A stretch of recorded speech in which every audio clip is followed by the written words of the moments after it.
record. Alright, y'all, what's going on? About watch why Avatar is so amazing. But before we watch that, let me give my thoughts. I just finished that recently, like a couple days ago. Yes. Couple days ago. Avatar, The Last Airbender, not the live action. No. Avatar, the show. So fire, bro. We got a boy Aang, Sokka, Toph. We got Katara. We got Zuko. We got Uncle Iroh. I call him Uncle Urus, but you know what I mean? Just respect Uncle Iroh. Feel me? We got the villains. Ozai, Azula. Damn, bro, the villains is tough too. Can't forget my boy Appa either, but he not a villain. He the GOAT for real. He the GOAT for real. That shit was so tough, bro. Avatar: The Last Airbender, 10 out of 10. Love that shit. I love that shit. And you know what I'm about to do? I just caught the whole box set, all the not even fat books, be omnibus of Avatar: The Last Airbenders. Stop playing. Nah, I mean, the story was good. The character development was good. The side character, Suki, I forgot about her. Side characters are good too, bro. From the beginning to the end, you're like, what the freak, man? That shit was tough, man. That show is goated. One of my favorite shows. And I had 10 on the boards. Can't wait to get them books. But at least, hey, man, we watched Avatar: The Last Airbender. That shit was fire. I understand now why people like, yo, Avatar: The Last Airbender is that shit. It is that shit. That shit is tough. Forever will be tough. Like, my favorite character is Toph. Stop playing with her, bruh. She reminds me of Daredevil, but you know, she blonde, but she don't even need a seat. She's so goated for that. Her humor is just hilarious. Toph is my favorite character. Second one's Uncle Iroh, but I call Uncle Urus, you know what I mean? That's what I call him. That's my second favorite character. On the road, their favorite character, shit, Uncle Iroh is the GOAT. He's a GOAT. Stop playing with him. Now, Uncle Iroh and Toph is like tied for like number 1. Number 2 is Appa. But yeah, you know what I mean? Bro, I didn't have cable, bro. I had nothing. I had none of that shit. I watched Wildcrafts while growing up, bro. Wildcrafts is goated though. I had none of that shit. I'm rewatching all the shit that I missed in my childhood. I watched Jesse. Shit was tough. Yes, Kids Days for me. Cyber Chase. That shit was goated. That's besides the point. For some reason, I finished Avatar so fast. Bro. Sitting and reminisce about that show. Shit was goated. That shit was tough. Nah, it's 64 episodes. Like, no, 61 I think. And Fullmetal Alchemist is like 64. Fullmetal Alchemist Brotherhood is 64. Fullmetal Alchemist felt longer than Avatar. I was hoping for another season after when Zuko freaking came back, was like, yo, I want to be part of the squad. He finally realized Uncle Iroh was telling him like, yo, your honor. I'm like, yes, bro, switch and do it. I'm like, the first time he still wanted Zuko, I'm like, you stupid dumbass. But then he came back. He's like, nah, I can't be with that. I found my true destiny, man. Yo, she definitely does, bro. I wish I need another season of Avatar, bro. I need another season of Avatar, bro. 100%. I need another season of Avatar. That shit was so fire. I'm so sad. I felt complete but I felt like it was like, I didn't feel complete. I wanted more of Avatar, bro. But there was no more of Avatar, man. I'm not watching the live action. I'm sorry. I'm just not, bro. I'm just not. I don't watch live action of anything. I don't care what it is, bro. I'm sticking with what I seen on the animated. You know what I mean? Avatar was goated. I can't do the live action, bro. I just can't, bro. I just can't, bro. Can't. But yeah, Avatar is 10 out of 10. We are about to react to why Avatar: The Last Airbender is a masterpiece, and I fully agree with that title. Get it. Let me know if it's a little too tired, a little too quiet, really like all that. Now, I'm sure you can understand that I have to be very selective about which titles I choose for this particular series of videos, because to say something is a masterpiece is a very bold statement. Very bold, and it's not something one I agree with this one. Around carelessly. That said, I have absolutely no doubt in my mind that the original Avatar: The Last Airbender series is a masterpiece. So as always, let us break it down in 3 categories: filmmaking, story and characters, and then its effect on me personally. Now, I will be getting into spoilers, so if you haven't seen the show, please do so and come back, because trust me, it's well worth it. So if I see you type, I see you on the chat. I think it's more than fair to say that part of what makes the show so iconic is the very specific style of filmmaking that it employs. This style of animation is quite honestly breathtaking to look at. It was beautiful. Has this beautiful blend of the more modern cartoon look and feel that was very popular at the time of the show's release, with these brilliant exaggerated looks and movements that really take advantage of the I remember that scene too, bro, when they recapped would never really work in live action. But the show also has this incredibly timeless, old-school feel that I have never seen in any other mainstream animated series. It has is themes, good themes, bro. This shit had good themes. There are very clear influences from the work of many legendary Asian directors, from Akira Kurosawa to Zhang Yimou, something I'll be exploring even more of in next week's video. But it also draws from a lot of other genres, with episodes like Zuko Alone and The Chase having a little bit of that Sergio Leone, John Ford Western flair, where most animated shows feature a lot of movement all the time, with super vibrant visuals which can sometimes feel cheap or attention-seeking. Avatar's visual language is mature well beyond its years. Part of the reason this show really stood out to me when I was younger is because of how unique and stunning it looks. There is this measured precision to the imagery that is rarely seen in any medium. The 4:3 aspect ratio is taken full advantage of with these genius compositions which do truly look like paintings. And that's another terrific thing about this show. It looks and feels like art. The way it utilizes color, lighting, composition have been so inspiring to me as a filmmaker. There are countless shots from my own personal work that I can safely say would not exist had I not watched this show. I honestly believe that every aspiring filmmaker... this scene right here, bro. This scene right here, bro. I was like, what? Everyone ganging up on Azula? Nah, it's about to be crazy. And then freaking, man, should watch this series at least once, purely to absorb all the genius cinematography and editing techniques on display. It is without question the most beautiful piece of animation I've ever seen. I could honestly talk about the aesthetic beauty of the show for hours, but I won't bore you with that. We also need to talk about the world building and how that is elevated by the terrific filmmaking. World building too. The creation of this particular world, from its basic lore down to the costumes and the animals in the show, everything. It was so lively. It was so lively than any other children-focused animated show I've ever seen. Very true. With the one exception maybe of Star Wars: The Clone Wars, but of course that came from some pretty good source material. By the way, Clone Wars showrunner Dave Filoni, who now of course is working very hard on The Mandalorian, actually played a huge role in Avatar as he directed a large chunk of the episodes, which is further evidence of the show's quality. Oh, I remember her, bro. She became the moon. That shit, I was like, wow. How much variety there is in every little corner of this world. It's very clear that they are drawing cultural influences from the real world, and they make that obvious enough for us to see a little bit of our world in this fictional universe, whilst also keeping things different enough so that everything feels individually tailored to this specific story. Facts. From the waterbenders to the air nomads to the firebenders and the earthbenders, each had their own personality to them.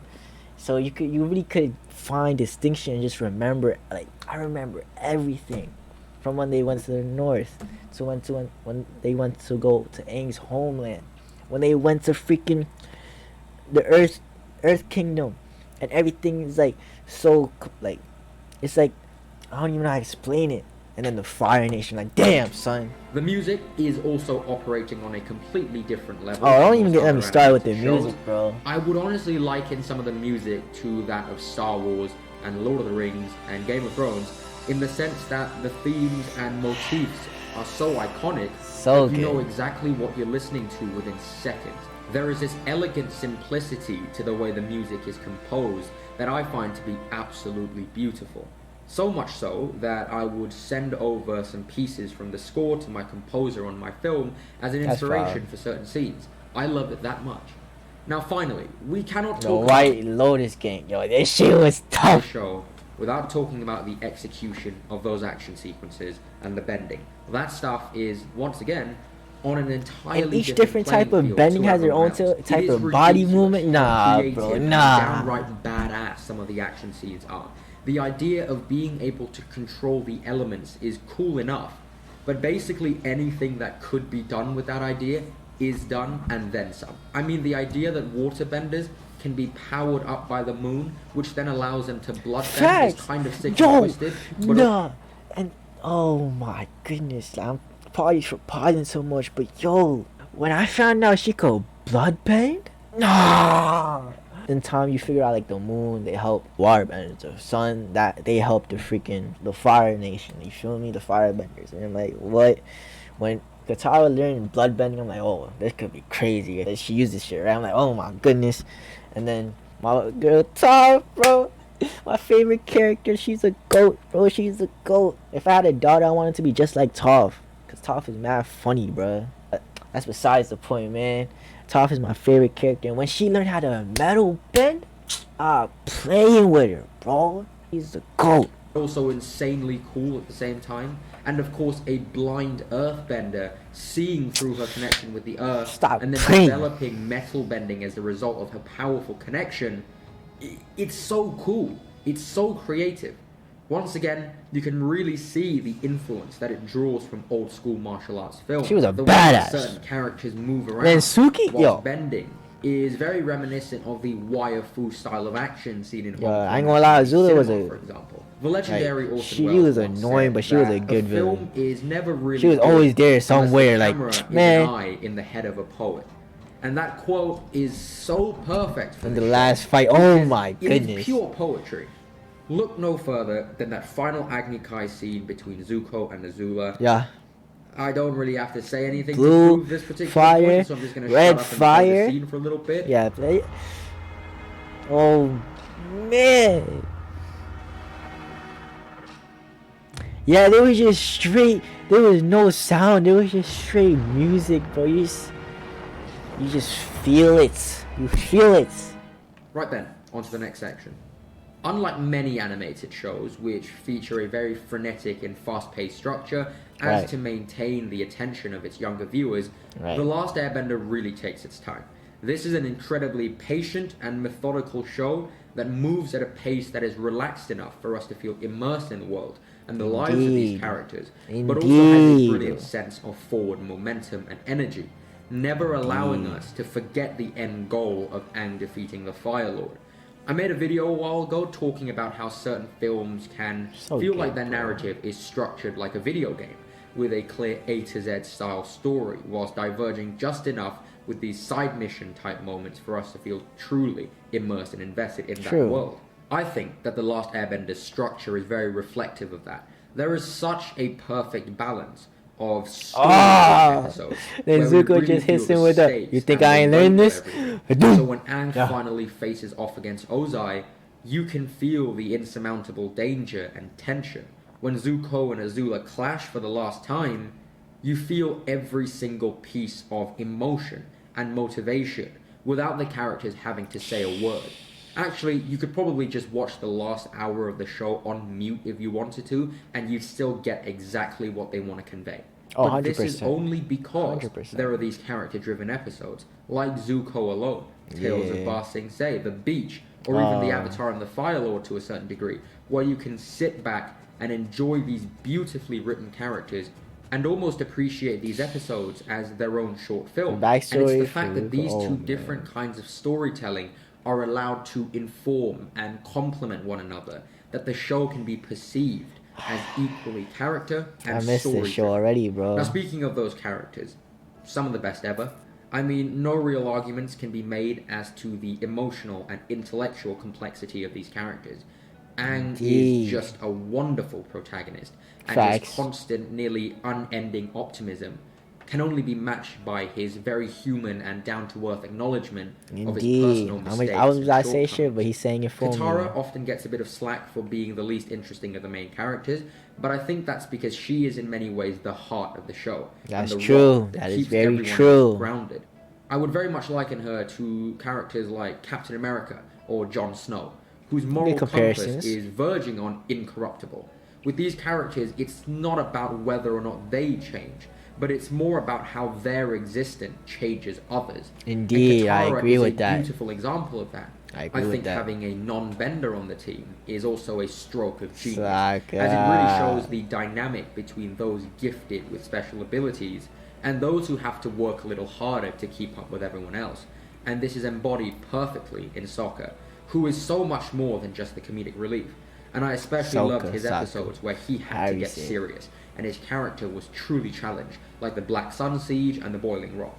he really rose up as the top tier character in those storylines. 100%. Toph is, in my opinion, one of the best uses of subverting expectations, as she is one of the most unexpectedly badass characters. Indeed. Ever. Zuko, well, we all know how great Zuko is. There are hundreds of video essays just about his character arc alone. He is basically the Jaime Lannister of the animation world, except his arc is actually fulfilled. Honor and destiny. Iroh, everyone's favorite Uncle Iroh, yeah? Pure perfection. More about him next week, though. The best compliment I can give to the characterization in this show is that even the villains, or the villain's friends, or the ruthless assassin who never bloody speaks, or the cabbage merchant and the tough as nails immigration officer who wears cabbages on the ship, are all more unique and enthralling to watch than most protagonists on an average show. Every single character, down to the animals, could and perhaps should get their own series. It's that good. I agree with that. Before we get into the nitty-gritty of this section, for anyone wondering what my personal favorites and facts are in regards to the show, here are some of them. My favorite character is probably Toph or Iroh, but I do like Zuko and Azula a lot as well. I find the Fire Nation characters to be somewhat reminiscent of the Lannisters from Game of Thrones, without all the incest and murder, but I find these kinds of complex family dynamics very interesting. I also very much appreciate Sokka's constant sarcasm. My favorite episode would be the finale, but I also really love the Avatar and the Fire Lord. My favorite duo is actually Sokka and Zuko. Like I said, I really like the dynamic they forged in the Boiling Rock arc. My favorite couple is Sokka and Suki. I like that pairing a lot, although Zuko and Mei are pretty fun as well. My favorite past Avatar, like most people, is Kyoshi, if we're not counting Wong. My favorite White Lotus member, aside from Iroh, is Pian Dao, because once again, I really like the idea of someone not born with powers bettering themselves to a point where they can match those with supernatural gifts. That's why I like Batman so much. Every single which element would you bend test on the internet has given me Firebender, which I'm pretty happy with. Even though it's not quite as good as The Last Airbender, I really love Legend of Korra as well, and I would not be opposed to doing a video on that at some point in the future. Despite the fact that I really like M. Night Shyamalan, The Last Airbender live-action film is my least favorite film of all time. I already have a video on that, which is nearly 2 years old now, actually. And I also have a video about how I would tackle the live-action series coming up next week, hence why I've said I'll emphasize certain things next week. Anyway, let's get into it.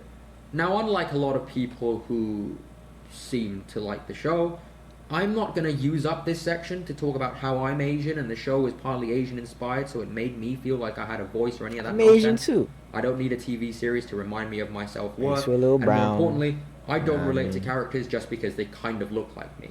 I relate to characters who think like me and feel the ups and downs that I feel in my personal life. In the show, in your and this show has that. The Last Airbender featured people who have such a clear idea of what they want to do with their lives and are doing anything and everything they can to get there. Nah, this scene was tough. Especially what happens after this scene. Zuko chose the wrong side, betrayed them, betrayed Iroh. But that's besides the point. He redeems himself. This shit was like, oh, we're getting somewhere. We're getting somewhere. No, we're not. Just like Inception, just like Whiplash. And I relate to this unrelenting desire to accomplish the goals that you set out for yourself so much. But the show also brings about this very mature... Yo, when Aang had hair, bro, and I first seen that, bro, I'm like, what the fuck, bro? Aang has hair? That shit was crazy. It was crazy. Of sometimes feeling cleanest lineup too, and always failing, and feeling like and then all he is got lost boom because too, yo. failure and hard work not paying off. And it is so inspiring because ultimately this is a story about bouncing back, about recovering and growing from mistakes and failures and triumphing above them, about finding light at the end of the tunnel no matter what. And that is something that everyone can relate to.